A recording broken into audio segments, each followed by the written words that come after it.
कक्षा 10 चित्रकला के लिए आज हम सभी लोग पढ़ेंगे।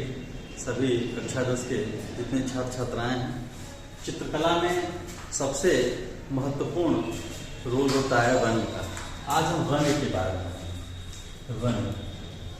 रंग क्या है, रंग को डिफाइन कैसे किया जाए। रंग का प्राकृतिक स्रोत सूर्य के प्रकाश में देखा गया है, क्योंकि कलर रंग में श्वेत प्रकाशित किरणों में 7 प्रकार की रंग होते हैं, जिनको अगर आप देखें शॉर्ट फॉर्म में उसे बैनी, पीनाला, ला के नाम से हम जानते हैं। ये बैनी का मतलब होता है बैगनी, नीला से आसमानी,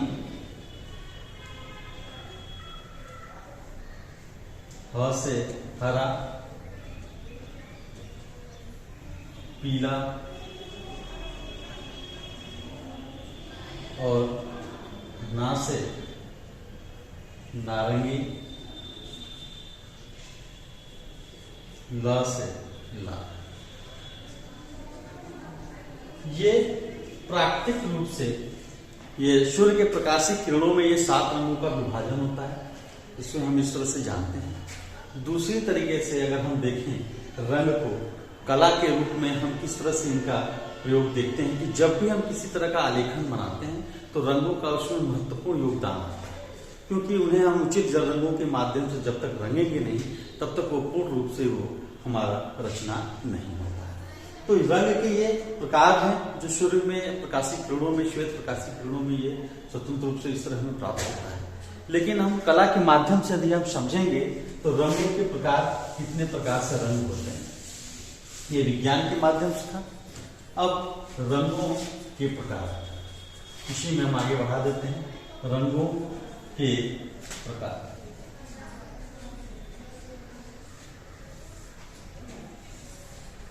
रंग 2 प्रकार के होते हैं मुख्यतः। पहला होता है प्राथमिक रंग। प्राथमिक रंग, प्राथमिक रंग, प्राइमरी, इसको अंग्रेजी में बोलते हैं प्राइमरी कलर्स। ये प्राथमिक रंग या मुख्य रंग के नाम से जाना जाता है। मुख्य रंग के नाम से जाना जाता है। और दूसरा होता है द्वितीयक रंग।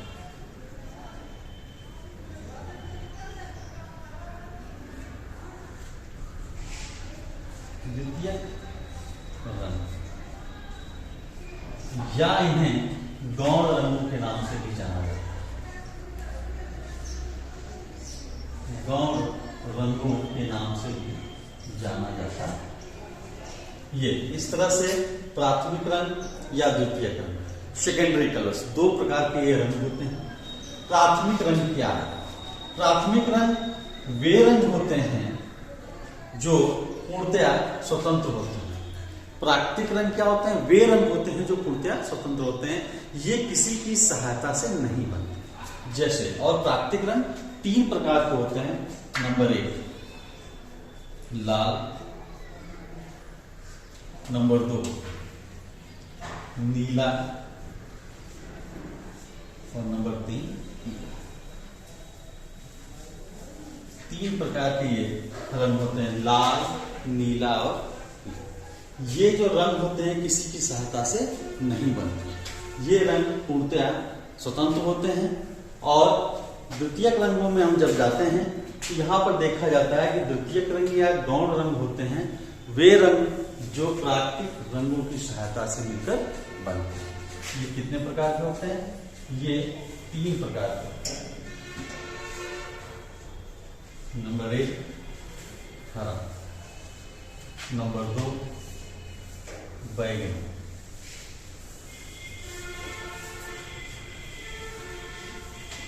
और नंबर 3 नारंगी। ये 3 तरह के रंग होते हैं जिन्हें हम द्वितीयक रंग कहते हैं, जो प्राकृतिक रंगों की सहायता से मिलकर बनते हैं। अब देखिए, इसमें देखा जाए तो अब प्रश्न हमेशा चित्रकला में कक्षा 10 के जितने भी छात्र छात्राएं जो बोर्ड परीक्षा देंगे तो उसमें OMR के प्रश्न आएंगे, जो एक जो बहुविकल्पीय प्रश्न के रूप में होते हैं। उसमें अक्सर पहला प्रश्न पूछ सकता है कि रंग जो है कितने प्रकार के हैं। तो आप बताएंगे रंग कितने प्रकार के होते हैं? 2 प्रकार के होते हैं, प्राथमिक रंग और द्वितीयक रंग। इसके बाद प्राथमिक रंग कितने प्रकार के होते हैं?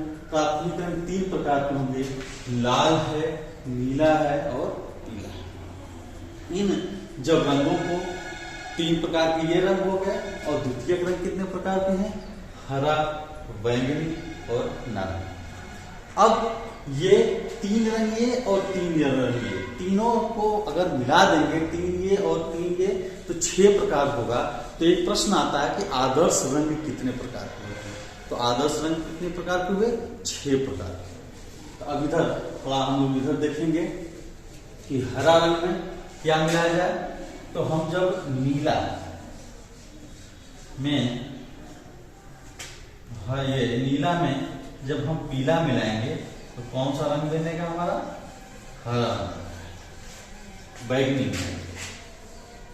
रंग। जब हम लोग क्या करेंगे? नीला रंग लेंगे, और नीला में लाल रंग जब हम लोग मिलाएंगे तो क्या बनेगा? बैगनी रंग। नारंगी, जब हम लोग लाल रंग लेंगे और लाल रंगों में पीला रंग मिलाएंगे तो हमारा क्या बनेगा? नारंगी रंग बनेगा। तो इस तरह से ये जो मिलाकर जो रंग बनते हैं, इसमें चीज ध्यान दे रहे हैं आप कि देखिए, नीला हमारा मुख्य रंग है, पीला हमारा मुख्य रंग है, बैगनी के लिए नीला रंग हमारा मुख्य रंग है, लाल भी मुख्य रंग है, और नारंगी भी लाल मुख्य रंग में आता है और पीला भी मुख्य रंग में आता है। तो इस तरह से परिभाषा आप क्लियर कर सकते हैं कि ये द्वितीयक रंग जो हैं वो मुख्य रंगों की सहायता से ही बनाए जाते हैं। तो इस तरह से कभी कभी 1-1 नंबर का जो क्वेश्चन आ रहा है, प्रश्न आ रहा है, उसमें यह आएगा कि हरा रंग में कैसे हरा रंग बनता है, या नीला और पीला को मिलाने से कौन सा रंग बनता है। आंसर हो गया हरा रंग, एक क्वेश्चन बना। दूसरा प्रश्न ये बनता है कि नीला और लाल जब आपस में मिलते हैं तो कौन से रंग बनते हैं? बैगनी रंग बनता है। इसके बाद फिर एक प्रश्न ये बनता है कि लाल और पीला में क्या मिलाया जाता है कि नारंगी रंग बनता है। तो इस तरह के प्रश्न हमेशा पूछे जाते हैं, और इस बार OMR जो चित्रकला में के पैटर्न के रूप में बन के आया है, तो उसमें इस तरह के प्रश्न निश्चित रूप से आ सकते हैं। तो ये हमारा रंगों के प्रकार कितने प्रकार के होते हैं। और भी इसमें कुछ मुख्य चीजें होते हैं, जैसे तटस्थ रंग क्या होता है? तो तटस्थ रंग का मतलब ये होता है कि तटस्थ रंग वे रंग होते हैं जो जिनका किसी भी रंगों में डालने से वह उस रंग के को गाढ़ा कर सकते हैं या हल्का कर सकते हैं, लेकिन उन रंगों का पर कोई प्रभाव नहीं पड़ता। जैसे और दूसरा क्या होता है? काला। ये 2 तरह के रंग हैं। इसके बाद फिर प्रश्न आता है कि गर्म रंग क्या होता है और ठंडा रंग क्या होता है। गर्म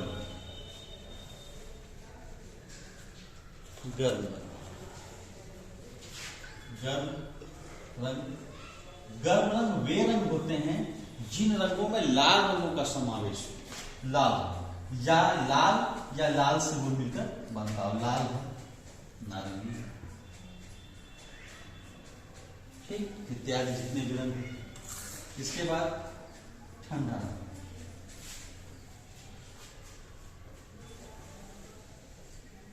वे रंग होते हैं जिन रंगों में हरे रंग का समावेश हो, उसे हम ठंडा रंग कहते हैं। जैसे खुद एक हरा रंग आपका हो गया, धानी हुआ। तो इस तरह से आप कलर को डिफाइन कर सकते हैं, और कलर से संबंधित जितने भी प्रश्न होंगे आपको यहां से देखने के लिए मिलेगा। ठीक है, धन्यवाद।